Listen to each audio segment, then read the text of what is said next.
So with today's video, we're finally going to be talking about Elon Musk in some depth. It's a conversation between Rory and I. It's already been published as a podcast, but I think it was worth putting on this main channel. This is kind of a long journey towards some kind of Elon Musk content, and in a way it's kind of giving up on this idea.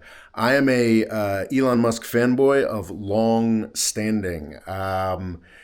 Of course, like I think most Elon Musk fanboys of longstanding, I have revised that approach, that understanding of this guy as like a positive force a long time ago. For me, it was actually 2018, and when he started defying the Securities and Exchange Commission. So I kind of fell out of love with Elon Musk long before most people knew who he was. But for a long time, I still, even after 2018, felt defensive of Elon Musk because I still do believe today that he has pretty extraordinary accomplishments. So I was initially gearing up, this is years and years ago, to do a sort of defense of Elon Musk, pointing out that, yeah, sure, he's got a lot of problems, but he does also have a lot of accomplishments. When he bought Twitter and started doing to Twitter what he did to Twitter, I got to say that my interest in doing a defense of Elon Musk pretty much evaporated. And I was like, okay, well, that's just a project I'm not only going to just put on the back burner, I'm simply not going to do. Then in the summer of 2024, in the US election, Elon Musk became much more prominent. And in the first months of the Trump administration, it appeared as if Elon Musk was going to play this massive role in the Trump administration. I was like, oh, okay, time to gear up again. I guess I'm going to have to talk about Elon Musk at some length.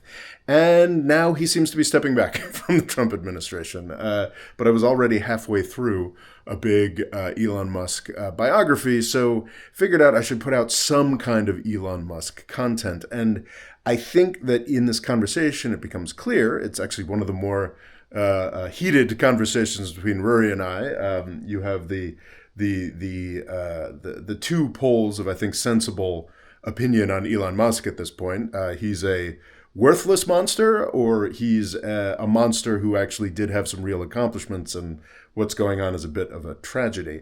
So I think that this conversation is interesting in that respect, but also I think we dive in a little bit further on the Elon Musk phenomenon, and not what it means, just that we've got this rich guy who's kind of crazy and is problematic in his own right, but also what it kind of says about the way that the United States and the world economy has organized itself for the past 40 years. I don't think people really emphasize the extent to which Elon Musk is kind of the ideal man for like Ronald Reagan or Ayn Rand, and just how awful that actually is to actually see that personification.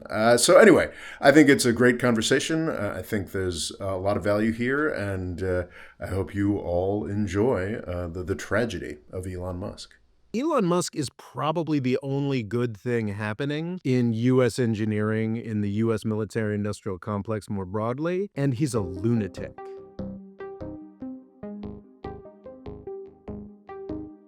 Hello and welcome to the More Freedom Foundation podcast. I'm Murray, in charge of podcasting, and in charge of politics is Robert Morris. How are you this time? Oh, not bad, Rory. I feel like I sometimes I feel a little crazy, I'll be honest. Is that the first 100 days done that to you? Well, that's certainly done that. But just how people can ignore things that are just so obvious. We got a really crazy, honestly, one of the craziest news stories this year that's sort of been lost in the shuffle, just the basic significance of it. A altercation, an engagement, I don't know what you call it, that happened in the Red Sea over the past week or so. And does it involve $60 million? It does, in fact, involve $60 million, Rory. And I don't want to overemphasize this, but I do think it can be seen as kind of a turning point. The way that it unfolded was interesting in and of itself. Sadly, Rory, it's actually not that shocking to hear that the United States has lost a large piece of military equipment. We learned earlier in the week that a $60 million plane, I'm not down with, I think it was an F-18 perhaps, Yeah, F-18, that's what I heard. was dropped off of an aircraft carrier. Oh, dropped? Because I thought it would have been the classic, when they're coming into land and it overruns, so then they eject and it falls into the sea. It wasn't that? No, not at all. Oh. As we learned, that it was actually as the aircraft carrier was taking evasive maneuvers from Houthi drones and missiles, it, along with a forklift of some sort, I don't know, I'm sure there's a more technical, more appropriate piece of equipment. Forklifts are a very important part of any military. Yeah, I would imagine. I would imagine. And they were transporting it, and it just slid right off of the vehicle, the aircraft carrier. Mm-hmm. But I see this as kind of a crucial turning point. For decades now, most sane people have acknowledged that aircraft carriers are useless for actual wars. What they are useful for is bombing poor countries. And this is an aircraft carrier that had to take evasive action, losing one of its planes because of a military engagement with one of the poorest countries on the planet. So if Yemen can now, they didn't sink an aircraft carrier, thank God. And that's what makes me so crazy. It's like the alarm signs are blaring as loudly as you can possibly imagine. Like the US Navy is losing to one of the poorest countries on the planet. This is the closest to a hit we've gotten so far, but there was actually another one where a missile was just a mile off of I think a destroyer, and the missile had to be blown up by its sort of close in weaponry. I don't know any of the details here, but like it's so obvious, and we're so obviously cruising towards a moment where a U.S. ship actually does get sunk by, again, one of the poorest countries on the planet. You know how planes, when they take down another plane, have like, Hmm. the enemy logo and then an X through it? Does that Hmm. mean like a Houthi launcher gets to put a little like plane with an X on it on the tube? I I think they should. Yeah, I think they should. Yeah, they managed to. I mean, these aircraft carriers are the symbol of U.S. power, and they're so vulnerable. And the only sane thing for a U.S. policymaker to be doing at this point is like, how do we do everything in our power to make sure that this vulnerability isn't underlined to the extent of sinking U.S. ships? How do we desperately stop this? And the Trump administration is doing everything in its power, aided and abetted by, Democrats are complaining about a lot. The mainstream media is complaining about a lot with the Trump administration. They're not complaining about what we're doing in Yemen at all. Hmm. And this is how I sometimes feel crazy. It's like so obvious that we're cruising towards the sinking of large scale U.S. ships in an incredibly humiliating and life costing fashion. And the Trump administration, as the Biden administration was before it, is just barreling towards it gleefully. I do think you're wrong. There's nothing wrong with bombing one of the poorest countries in the world. The main issue is an Irish rap grip, Rob. That's a very good point. That's a very good point. Have What's you the name heard of the about group the again? kneecap controversy? Yes, Kneecap went to Coachella Mm-hmm. and were rude enough to point out that Israel and the United States are carrying out a genocide. Is that more or less what Yes, happened? you're not allowed to point that out. So now a lot of they've been scouring through their history, and they were telling people to kill their local MP in the UK, which hasn't gone down well. Yeah. It's just another example of the absurd cognitive dissonance here, where which we won't get into so much this episode, but in the next episode, where you're allowed to talk about anything except the most important thing, which is that the United States is committing a genocide as we speak. Today, we're gonna do the same thing. We're not gonna talk about the genocide much, because you can only talk about the genocide so much. Because we're going to get rid of inefficiency, so they'll probably stop that genocide because it's very costly, isn't it? Yeah, right. There were tweets calling Elon Musk's attention to the fact that the aircraft carrier had managed to lose $60 million immediately, and maybe DOJ should pay attention to that. But there's actually a much deeper level on which I think this aircraft carrier general uselessness of U.S. weapons thing segues into a discussion of Elon Musk, is that Elon Musk is probably the only good thing happening in U.S. engineering, in the U.S. military-industrial complex more broadly, and he's a lunatic. He is out of his mind. He is monstrous. He is. I have just made my So are way. you saying you don't have to be crazy to help America, but it does help if you are? That's well, I want to actually, that sounds kind of crazy to say that, but that's kind of what I'm getting at. And I think what I want to get to today so for today's episode, I made my way through Oh. Walter Isaacson's surprisingly easy to read 600 plus page book on Elon Musk. I did the whole thing. And I have some thoughts, Rory. It's very clear from this book, and I suppose some credit to Elon Musk for allowing Walter Isaacson to provide. I would definitely not call this a warts and all depiction in any sense, but it is not. It is not entirely the rosy puff piece I expected, frankly, when I started reading it. It is quite honest about the fact that this is one of the most brutal and awful human beings to work for on the planet. Truly, I mean, well, in the context of non-coercive employment relations, in the United States where people are nominally free to come and go, like this is one of the worst bosses imaginable. He seems to has a nightmarish personal life. He seems to have legitimate problems with a legitimate lack of balance. I'm a long-term Elon Musk fanboy, investor, believer in his companies of a decade and a half standing. I had in my mind that, he started to kind of lose his mind later on. He was too successful. It went to his head. I got to say, reading this book, no, his pathologies were deeply present So from he's just his stayed first. consistent?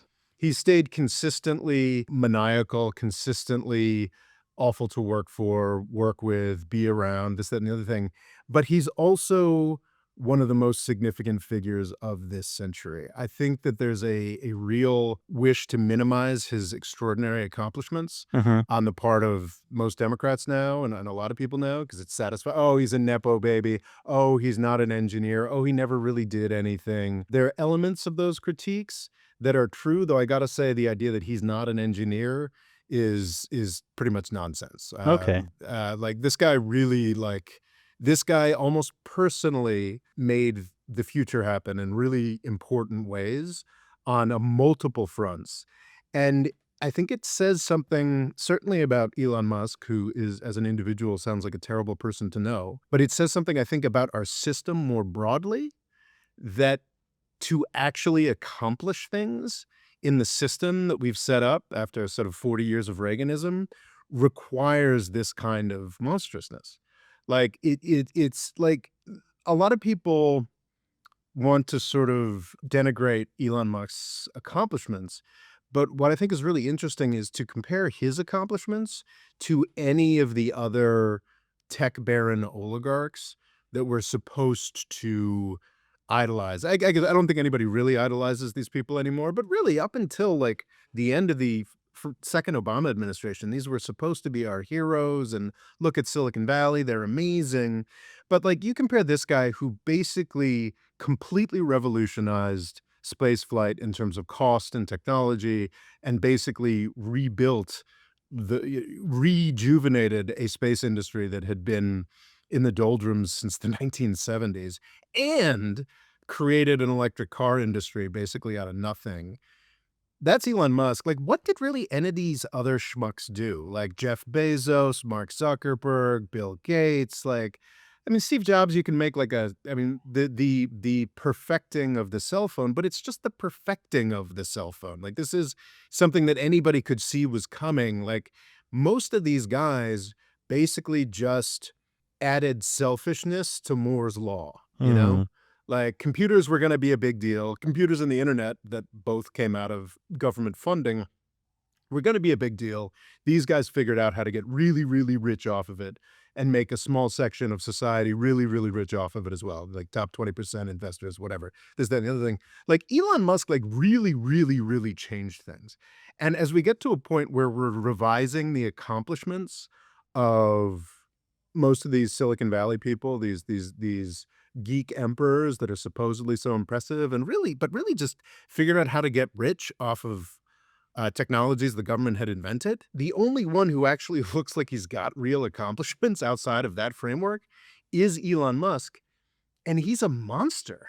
He's truly like maniacal. I'm like looking. He's, and that says something really deep about I think our system where it stands today. That Elon Musk is both monstrous, but the only one who's actually moved anything forward in a way. Like we've idolized this ideal of the capitalist Superman, this, that, and the other thing. And he's really the only example I can think of where that actually has any truth to it. And he's a monster. We had technological achievement before the Reagan era. In fact, we had a lot more technological achievement and a lot more economic growth before this weird fantasy of the hyper-capitalist Superman. And like, we've really only got one example where that actually has worked in the Reagan era, like the hyper-capitalist Superman. And it's incredibly unpleasant for him, actually. Like one thing that really comes through this is what a deeply, deeply unhappy man like Elon Musk himself is, and just like how he drives everyone around him to, I mean, he certainly enriches a lot of the people around him, but drives them to like a level of sort of insanity that like But is, could you not say the same with the electric cars? Because it was something that was going to happen. China wanted to, they were bad at combustion engines. They wanted Mhm. to bring this new company, also Renault, which is the electric car I own. Is it Carlos Ghosn? Have you heard about him? I've Carlos Goshen. Is that Ghosh or Goshen? I've never quite You pronounced. The probably guy who got Ghosn. It's Lebanese. He was the head of Renault, which is a French car company, the and guy who got Nissan. arrested in Japan, right? Yes, the Mhm. Japanese didn't quite like him. Some would say because he wasn't Japanese. He had to smuggle Mhm. himself out in a music in like a Mhm. music box. Yeah. He's quite an interesting guy, but he was definitely big into electric cars. So, Mhm. what the Renault Zoe came out 15 years ago and was affordable, which is something that Mhm. Tesla still hasn't managed to do. Mhm. These things were going to happen. He definitely pushed it in a direction that was like, yes, rich people can upfront this technology because it's expensive. He did make it cool. He has moved things on a bit, but it just felt like from what I've seen from other places, he seems to like, I don't know, vibrate his way into a company, create a lot of big noise, then the company gets sold and he doesn't like do the innovation. He doesn't do the selling of the company. Like this is back into what was the X company he had that was then turned into PayPal, which then got sold. He seems to have just a strange, like, I would call it luck. I know you might disagree with that. I would disagree on every level. And Wow. I think that no, I think that's something that is put forward a lot. This idea that like, oh, he just comes into company, and it's just having read the book, which is, I would say, to some degree like a puff piece, but it is to some degree quite serious. Like it's very clear to me that that narrative of oh, Musk is just lucky, he's just sort of like popping into places is just not true. Like this guy has made things happen, and it is the reason that things happen Because it does over feel and like over and over Tesla is again. like a perfect like example of the way he does things. Because apparently when he first, Eberhard, who was the other founder of Tesla? Well, They said when Musk came in, he would just like, he wanted all sorts of mad stuff. And then he eventually cost them more money than he originally invested. And a lot of their engineering and breakthroughs, we can see as the normal Teslas. And then when Elon gets to make his own vehicle, it's the Cybertruck. that I again, I don't think that's Okay. accurate. So Eberhard left in 2008. But he did do a lot of the sort of engineering that went into the battery chemistry that's still used today. The idea that like anyone on top of this is like personally like like making things with his hands or inventing things like is kind of silly. Like Eberhard himself wasn't like this. Like initially what the first Tesla Roadster was, which is the thing that Eberhard can be credited with Based to on a some extent. Lotus. Exactly, it was a Lotus frame, and they go through from the beginning, like, this was Musk's money from the beginning, Mm. like, Well, of because the they were company. quite wealthy too. Eberhard and what is it? Tempering? That is not my sense. That is Okay, like they had founded companies before, and they had put in a good bit of money to begin with, and then we're looking for more like, what is it? Angel investors are called. but Elon Musk, like, owned this company from the Oh yeah, get-go. he did bring it into like a different realm. And like that's the thing here. So if we're talking about like, oh, he just sort of like lucks into this place, like he's been in charge of the company from the start. Eberhard was pushed out in 2008. So that's like 17 years ago. That's 12 years before Tesla became the most valuable company on the planet.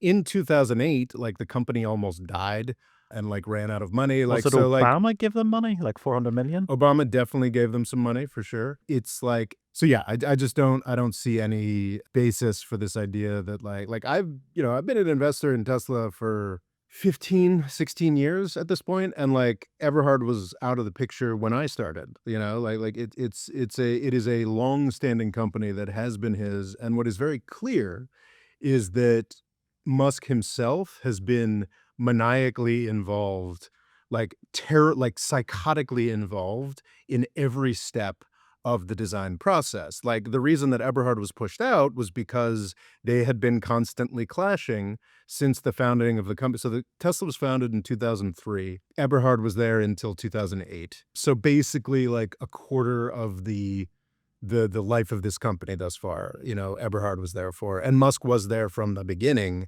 and they clashed over design issues from the very beginning, like of the Well, because Roadster. I'm still under the impression that he is Musk isn't a founder. He's there from a very early time, but he's not from the beginning.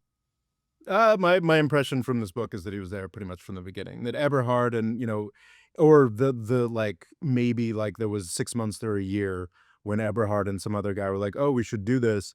And I'm pretty sure this book says that the idea of the first product being the Tesla Roadster was Musk, not the other two. So I mean, Hmm. like he's there from the beginning, deeply involved in the engineering. So yeah, this general idea that like that Elon Musk is some. I mean, it's satisfying. Like I get it. Like Musk is a monstrous person with terrible politics, but like he's also like one of the most he's arguably the most significant figure of the 21st century, frankly. And there's sort of just on that EV aspect, like I am no longer confident that like Tesla is going to survive and continue to thrive, but even if it blows up tomorrow, he might have destroyed it with his politics, frankly. Kind of always going to be the father of the Chinese electric vehicle revolution, which is something that people don't focus on too much. Like Tesla was after the construction of I'm not usually a huge into the narrative of, oh, China stole our technology or whatever.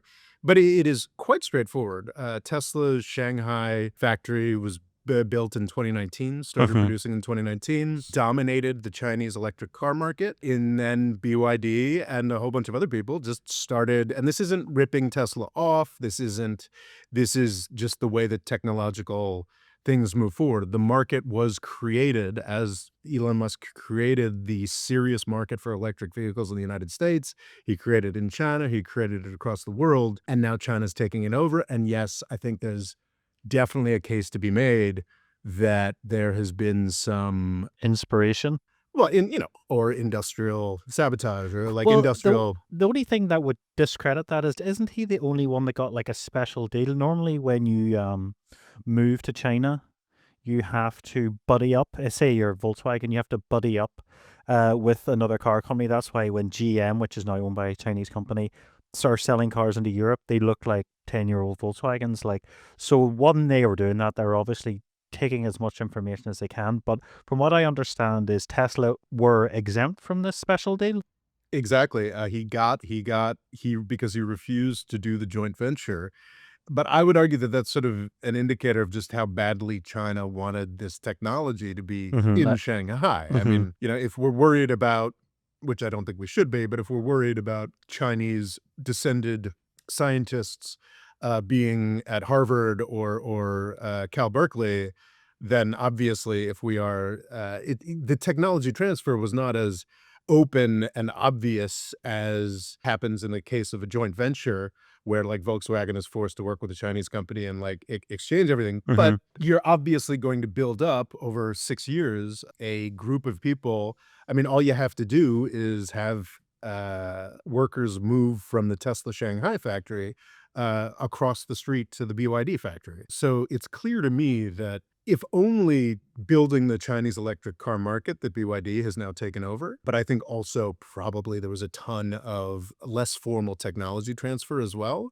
And I think we're in pretty clear agreement. I think most people are now agreeing that the Chinese electric vehicle market is the most hopeful thing on climate present in the world right now. And the solar panels being so incredibly Yeah, yeah, cheap. exactly. And the solar panels are not directly Elon Musk, but the Chinese EV Well, miracle. he dipped his toe in, and then that business seemed to, I don't know what happened to it. Some people say it was a swizz to help a relative or whatever. You know, the solar tiles. Yes, I was a stockholder of Solar City. I Hmm. recall that, and it does look like a swizz to help a relative. I think that is Okay. I think that is a good way to describe it. It's what's one of the funniest parts of this book is, despite many claims that some of his companies are really important, focal, like main aspects, the fact that so the way that Walter Isaacson treats these companies is a pretty clear indicator of how unimportant they actually are. Hmm. And Solar City, the controversy over Solar City gets some treatment. Elon Musk's attempts to actually make something out of the Solar City thing that he, bought, that essentially bailed out his. I mean, there were court cases around this.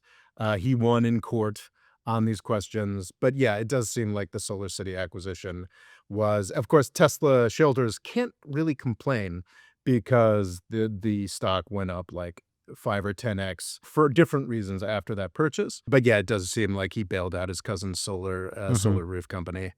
Is seems to not really know what to do with it. Well, One because of the those companies that do something similar do exist. So what we're talking about is, instead of having a big giant solar panel, if you're building a new house, I think Americans call them shingles. You have one solar cell inside a shingle or a tile. So it just means like you can have a solar roof that looks like a normal roof. So these do exist throughout the world. So obviously he tried his hand at it and then just sort of I didn't do think anything I with it, think he might or have come up. Well, no, so Solar City was just a general like solar roof installation company. I think that the solar tiles was something he did a big announcement around after he had purchased the hmm. place. So that's like, and Isaacson says that basically he was really concerned to make Solar City look important and a big part of Tesla until he won the court case, and then he just sort of Oh, stopped okay. paying as much attention to it. But my favorite thing is the Boring Company, which constantly comes up in criticism of Elon Yes. Musk for good reason, because it's a useless boondoggle, in part coordinated to, some argue, to like. Stop California real? Yes, yeah, whatever. Walter Isaacson, in this 660-page book that goes into exhaustive detail on Tesla, SpaceX, Neuralink, even has probably 20, 30 pages on Solar City, has like 2 pages on the Boring Company. And it's essentially like this.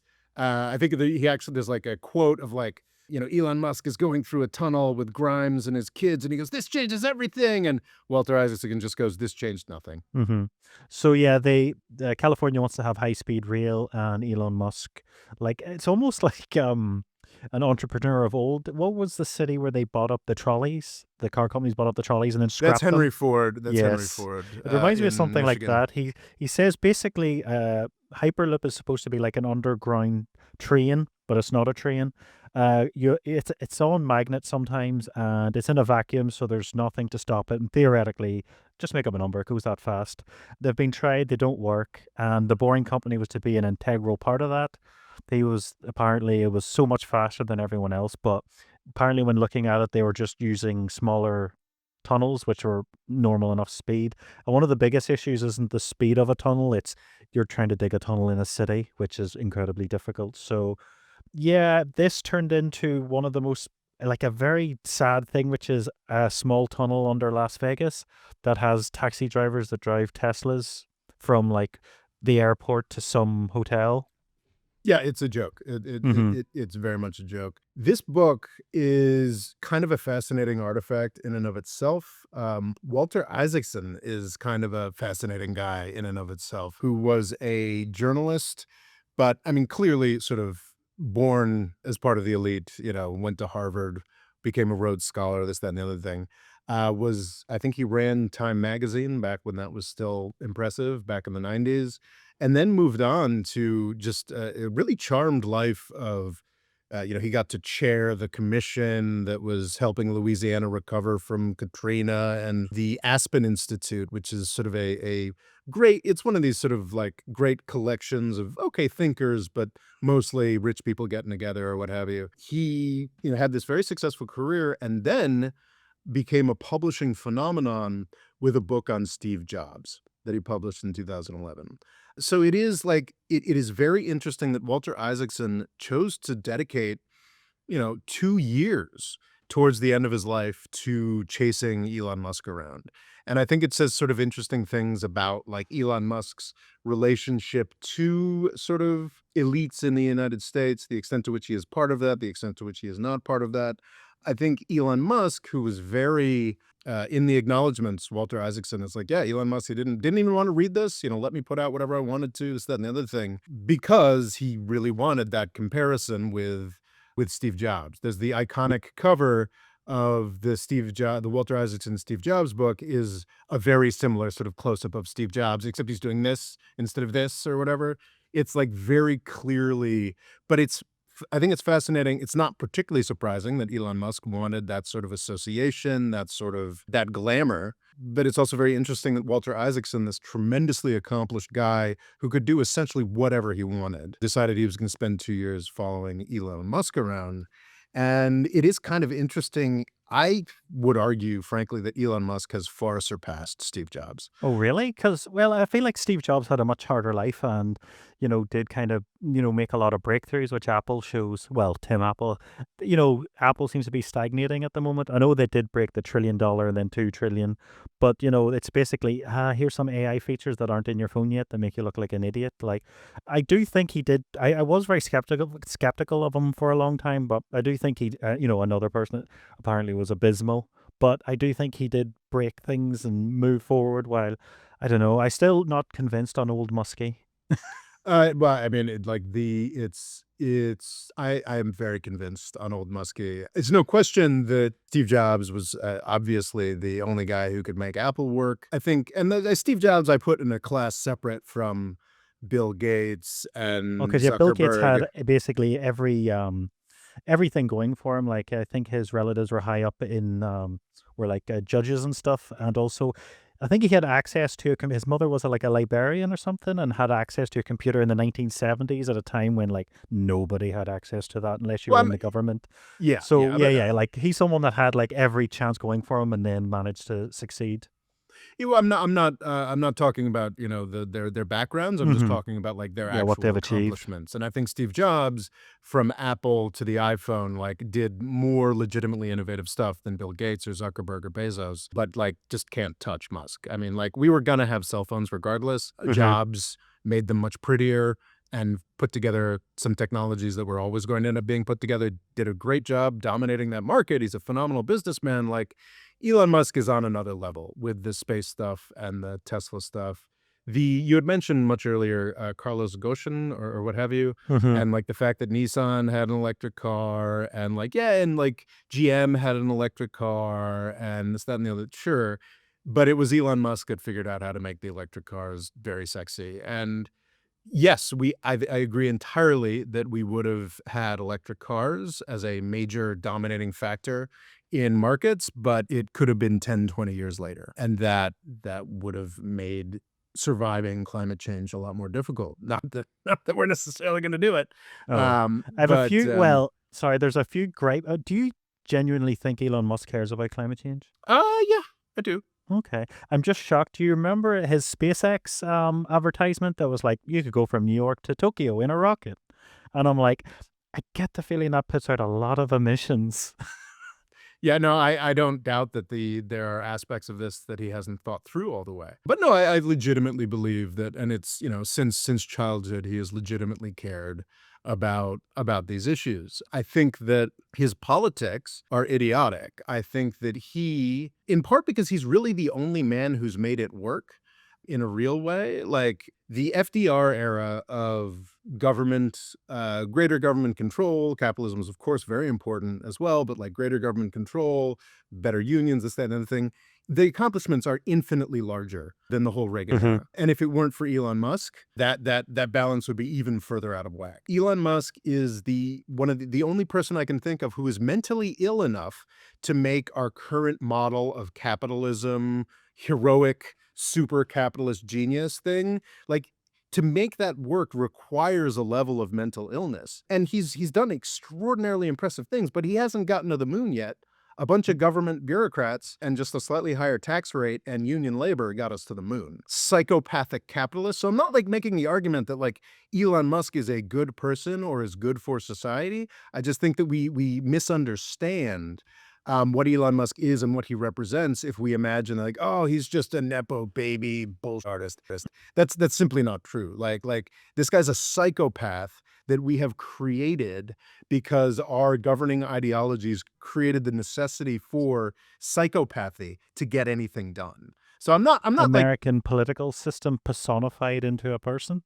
I think that's yes, Ray. Oh I think God. that's and the fact that there's like a feedback loop here where this like psychopath we've created is now coming back to take over and make our system worse is actually like, and yeah, and if you look at this personality and you're like, oh, this guy's just like a nepo baby nonsense guy, then you're I think you risk like misunderstanding what's actually happening here. Like this is a monster that Reaganism created that is now absorbing everything. Do you think And he's I've good in the sense that it's almost showing nakedly what is going on these days? This is what the rich want and will do to America if given the, chance.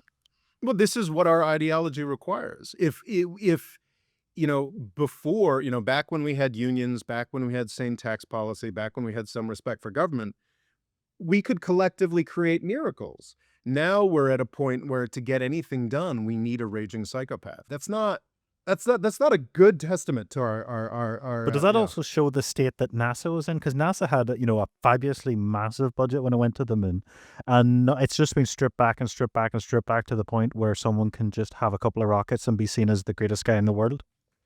It's about NASA, but what's interesting is it's also about the corruption of the private sector. So if you want to talk about, and this there's a great podcast from like 2024. The Odd Lots podcast is a business podcast that Bloomberg Hmm. puts out. But I did find that it was like Elon's the greatest guy ever. But I also loved how they were very pro Elon. It felt like it was from 10 years ago because so much has changed. Well, they weren't. That's the thing. It's not about Elon personally. It's about this company that he has created entirely, would not exist without him, that has revolutionized everything. And I recommend that podcast because it is really, really, really worth paying attention to because yes, Tesla is important. Tesla has revolutionized mostly the Chinese electric vehicle market. But like SpaceX is out of science fiction. Like it's truly, and that's a key aspect of Elon Musk's character. He was I think they say I'm not sure about this, but I think they mention multiple times. I don't know if Musk himself accepts this diagnosis that he's heavily Asperger's or what have you. He says it, but I don't know if he is. It's one of those things that a lot of the tech guys are autistic, so they're like, I think it's an excuse to get around the fact he's just very bad with people when possibly he's just been too rich for too long. I don't know, but it's described as self-diagnosed. Mm. Well, it seems like a credible diagnosis to me, and it seems credible to Walter Isaacson. And like a lot of he found meaning and acceptance in sort of science fiction, Dungeons and Dragons, blah, blah, blah, that sort of thing.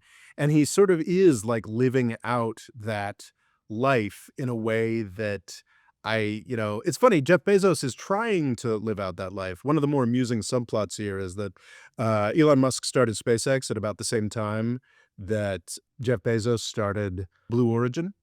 And the Bezos has more consistently earlier had more money to pour into Blue Origin. And if you're sort of making the case that Musk is rather different from these sorts. I mean, Blue Origin has gotten to the point where they can sort of barely go up to take a 5-minute trip up to the edge of space and then go back down, like famously with Katy Perry and all them a couple Hmm. weeks back. William Uh, Shatner as well at one point. yes, William Shatner as well at one point. Whereas Elon Musk has been servicing the International Space Station. I mean, back 4 or 5 years ago, he sent, yeah, it was about 5 years ago, he sent 4 private citizens on a 3-day trip in orbit. Like he that actually went significantly further than most of the US space shuttle program, except for servicing the Hubble telescope. Like it Sorry, I is heard one interesting. You know the way people are saying Katy Perry technically didn't go into space because it wasn't, high enough. Someone pointed out that America's first astronaut went this a very similar height. So you're basically saying America didn't go into space when they said they did from the this is beginning. So, John Glenn is went to the same height or something like that. well, I've heard what one thing I thought was quite interesting is Amazon tends to be a bit more in the background. Like a lot of Amazon's money is in their servers, which is one of those things. I don't know who's hosting this. It's probably Amazon. Netflix uses Amazon. Almost It's certainly, one yeah. of those things that's just always in the background. So, is it possible that from what I understand, SpaceX requires a lot of money, so Musk has to come out, do the big speech, get all the money, get all the funding, while Blue Origin's just like, I have the money, I don't need to do a big show, so we haven't seen as much, fanfare. Yes, we've seen this Katy Perry thing, but SpaceX, it's almost like like Coachella. Like every time you watch the launches and stuff, it's like the crazy, maddest thing ever, and then it blows up and nearly takes out an island. Yeah, again, I think that just fundamentally mischaracterizes what's going on here. Sorry, I've just been a space dork long conviction, and I think there was some good figures that were worth. Okay, so this is SpaceX in the first quarter of 2022 launched twice as much mass into orbit as all other companies and countries combined. So that's Not bad. so no, but so that's twice as much as China, India, Europe, Boeing, Lockheed Martin, Blue Origin, all of that combined. In 2023, 96 out of 104 US space launches were SpaceX. And what like his accomplishment there, we have to talk about the scale of the accomplishment and the horrifying scale of power that this gives him over the world, frankly, and certainly the United States military-industrial complex, which means if he owns the U.S. military-industrial complex, which he essentially does, he owns the U.S. government. The United Launch Alliance is Boeing and Lockheed Martin. Before SpaceX, they were comfortably charging the United States $300 million for every launch. SpaceX charges $60 million for every launch. The most important component of that is the reusable rockets. But long before the reusable rockets, we got SpaceX was just doing this dramatically more cheaply. But do you think a Uh, lot of this is sad that it's like stuff NASA was doing? Like the space shuttle was reusable. I know the big criticism was it took so much, it took more than if they just built a new one. Like if they had just been kept the money as they were, they would have been beyond where SpaceX is now. No, the SpaceX, the space shuttle was not reusable. If you look at so the space shuttle itself, like Oh yeah, the yeah, yeah, the actual rocket the part. pretty capsule, Hmm. would come down and would be reused. If you actually look at a space shuttle when it was launched, it would launch attached to I think 3 Hmm. like Stages. disposable what have yous. So that was not actually reusable. It is sad, and I agree entirely And there that was other rocket companies that had like ones that could, land back down and stuff as well. But there was like, no, you're not getting the contract. well, there were certainly people who had proposed that. There's a No, no, lot I've of seen it from like the 80s, 90s. I I'll I need to check it here. Yeah, It's annoying me. the details, and what's interesting is there is absolutely a systematic bias against Elon Musk and what he's doing. I think this existed because most Congress people kind of hated what he was doing because the United Launch Alliance is just like the F-35. It has components all over the country and all the Congress people loving them. So people still talk about the United Launch Alliance as if it's a competitor to Elon Musk and SpaceX, but it's just not. Again, like 2023, 96 out of 104 US launches were SpaceX. The most flagrant example of this would have to be the astronauts that were stuck The on. rocket I'm thinking of was called the DCX. It was in 1993 by McDonnell Douglas. It was an uncrewed prototype of a reusable single-stage to orbit launch vehicle. After a test flight in 1996 resulted in a fire, the project was canceled. But if they were, because it feels like one criticism is, what was it? The last NASA crash was what? The Challenger? No, it was the Columbia The in the Columbia. 2000s. While, Musk is just allowed to money, crash. Every crash you do learn from. I know it's what he always says, but like NASA, it's like everything has to go perfect indefinitely and nothing. Well, that's another key thing here is that he is doing this for dramatically less money. So the example would be the astronauts that Boeing stranded up at the International Space Station. You hear Mhm. about that? Well, yeah, it's Boeing. That's kind of their vibe these days. Well, so Boeing is the United Launch Alliance. This is Boeing and Lockheed Martin were the only folks who were getting people up to space at all, and we had no capacity. I think between 2011 and 2020, the United States had no capacity to get astronauts up there because the Boeing thing was so far behind. So basically, there was a contract in 2014 where SpaceX was awarded a $2 billion, $2.3 billion or something like that, to develop the capacity to get astronauts up to the International Space Station. They delivered on that in 2020. And since 2020, SpaceX has been how U.S. astronauts get back and forth from the International Space Station. Boeing, in 2014, as part of the same contract, got $4 billion from the U.S. government to do this. The flight where they got the astronauts up there and then could not get them back down, that was 2025. So 11 years later, almost twice as much money, Boeing had failed to get folks to the International Space Station. So I think, like, all I'm saying is, like, SpaceX is incredibly vital to NASA, is incredibly vital to the U.S. Defense Department. And it's Is better than Boeing. dramatically better than Boeing, dramatically better than any other space provider on the planet. And now essential, apparently, we've heard about the Space Force and the most important thing for combating the China, it's all basically SpaceX. So when people started talking about, like, oh, Trump and Musk are going to have a falling out, this, that, and the other thing, and it's not like Scaramucci or like H.R. McMaster or John Bolton or any of these people that Trump has a falling out with. Like, when Donald Trump has a falling out with Elon Musk, it's Donald Trump that loses. Elon Musk is now, I think when a Democrat wins in 2028, which is my expectation, there'll be a lot of talk about, like, oh, well, now it's time to punish Elon Musk. And there'll be a lot of talk about it. And it'll all just float away because, like, Elon Musk is at this point like a pretty vital part of U.S. government, U.S. national security, U.S. space program, global internet. I mean, we haven't even started talking about Ukraine and Starlink and its importance to, Ukraine's ability to continue fighting. And it's an obscenity, to be quite honest. It is obscene that this one sort of monstrous individual is at the heart of so many systems that matter, but it is kind of the logical conclusion of the Reagan era that we've actually managed to create a supervillain who is now obsessed with right-wing politics. Speaking of supervillains, are you worried about the Kessler syndrome? I'm not sure what Kessler syndrome is. So basically there was other internet satellite companies, and what they would do is they have the satellite really far away, which then would give them a larger range of planet Earth. But it means that they're quite slow because the signal has further to go, so it has a bad latency. So SpaceX, what they have done is their satellites are much closer to the Earth, but it means they can see significantly less of the Earth. So to compensate for this, they just have thousands of them.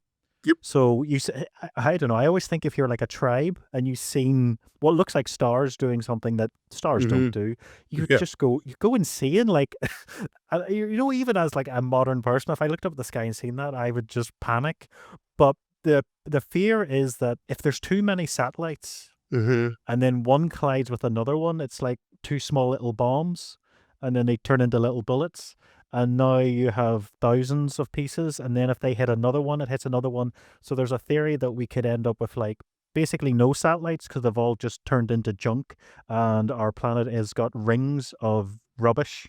Yeah, that's definitely something to worry about, and SpaceX is absolutely contributing to the potential for that by putting up the Starlink internet system. Involves tens of thousands of individual satellites, and absolutely that is absolutely a real concern. I do think that because they're lower, They fall out. Yes, they're in a different orbit, and they tend to fall out, which is another weird thing because they basically keep burning up, so they have to keep putting more back up.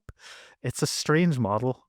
It is. It is, in fact. There's a lot about Elon Musk that is very, very strange. The thing is that it continues to accumulate power for him, which I absolutely think is a real Do you problem. think we've reached peak power? Because talking about the Ukraine, when they turned that off, it was suddenly like everyone's like, right, we're doing our own. We can't trust this anymore. No, I think they're still very reliant on Starlink, is my Oh understanding. no, but do you think like we're reaching peak Musk, as in now a lot of people move away? Like it seems like Tesla may have reached its peak and it's only downhill from here.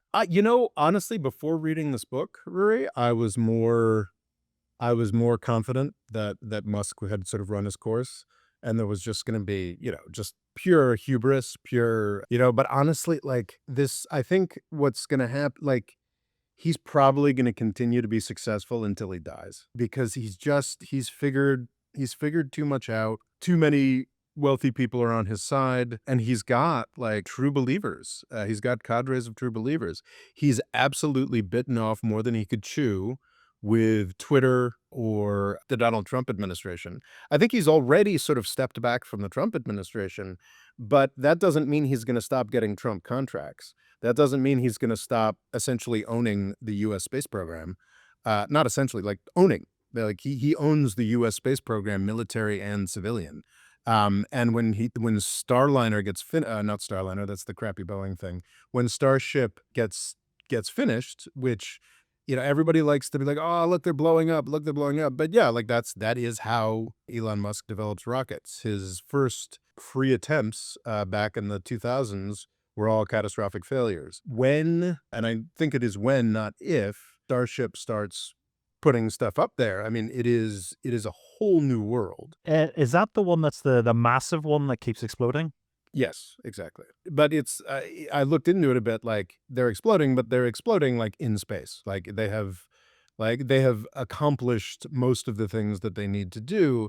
So by 2028, we could absolutely be building, NASA could be building a moon base much more involved than anything that has been But up there before. is he not against the moon base because it's like someone else will be getting that contract, so he's a bit more like I want Mars? Why would anybody else get that contract? Like there are contracts that have already been handed out to like Boeing for a bunch of nonsense. Like we're going to have a station that's sort of orbiting and this, that, and the other thing. But Boeing is utterly incapable of getting stuff up there. Whereas Starship can just start dumping stuff up there more or less immediately. So yeah, there are definitely like there's definitely other contracts that have been given for aspects of the moon base, but Elon Musk is the guy who's going to be paid to bring the stuff up there. So it's kind of like okay, like it doesn't. So like I am actually, after reading this book, I think that we could be stuck with Elon Musk for some time. Can you see him moving into any other ventures? Because just when let's say SpaceX does well, can you see him, the way like he's moved in and he bought Twitter, and apparently a lot of the particularly Saudis that give him the money for it are very upset that it was a very bad investment.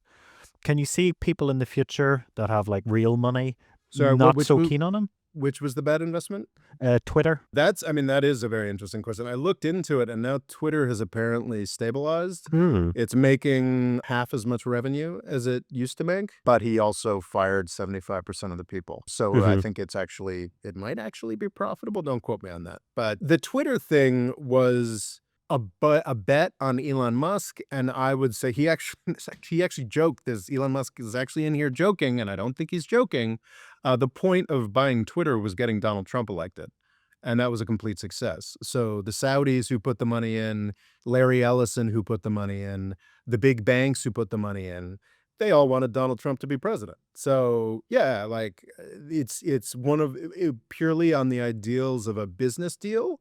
It's one of the worst deals of all time. But in terms of, if you look at it in terms of the political goals of Larry Ellison at Morgan Stanley and the Saudi royal family, it is 100% mission accomplished. Donald Trump is president, and it's absolutely true that this level of political involvement has on some levels been catastrophic for Elon Musk. I don't know if Tesla's going to be able to that 1-2 punch of destroying any progressive urge to buy a Tesla, plus BYD coming on stream in the rest of the world. Like, And Cybertruck. yeah, and Cybertruck. Tesla, Tesla could be cooked. Their next vehicle has to be an uproarious success. Because definitely, as someone that's an electric car fan, I feel like Tesla's done everything it needed to. Mm-hmm. It could Yeah, just tap yeah. out and be like, I've done my bit. Well, I hope not, as I'm still a Tesla shareholder. You can Rory, always but sell. yeah, I sold a bit. I'm not willing to count Elon Musk out at this point.